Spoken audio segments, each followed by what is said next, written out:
Have you ever felt your world collapse, exactly at the moment you thought it was just beginning? Rejection is lethal. It doesn't attack what you do.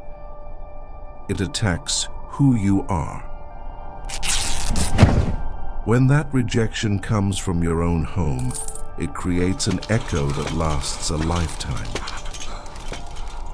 Today, we are going to enter the mind of a young man with brilliant dreams who found himself in absolute darkness.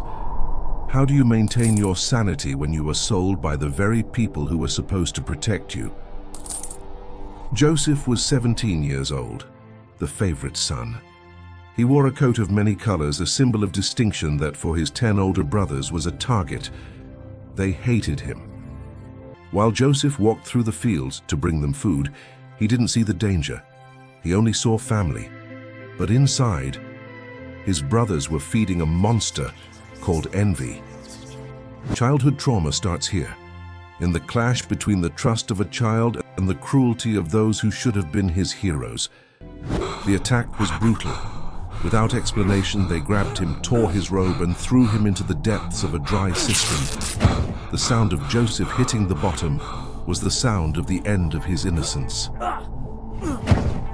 From down there, he could hear his brothers talking calmly, debating whether they should kill him or sell him.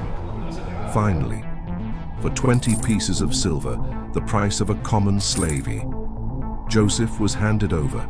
He was led away in chains, watching his home disappear on the horizon.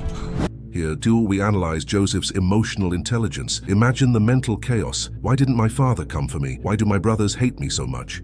Joseph had two paths: to die on the inside, or to choose to manage his pain. In Egypt, he is bought by Potiphar, captain of the guard. Instead of rebelling, Joseph decides to be the best slave Egypt has ever seen. He learns the language, the culture, and administration. He governs Potiphar's house with excellence until a false accusation of harassment by his master's wife throws him back into the pit, this time a royal prison. Joseph is in prison. He did everything right, and yet he lost again.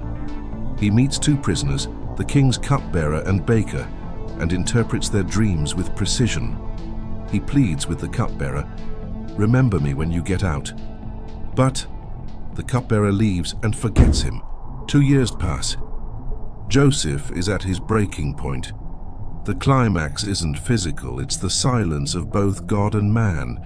He is alone, bearded, wearing rags, but something inside him does not break. His integrity.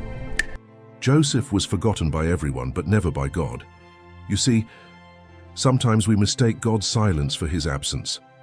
But the truth is, while Joseph was in the darkness of that cell, God was working on the details that no human eye could see.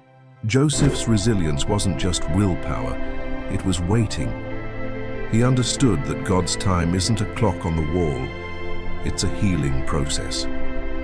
He went to Egypt as a spoiled boy, but he had to leave that prison as a man capable of sustaining the world.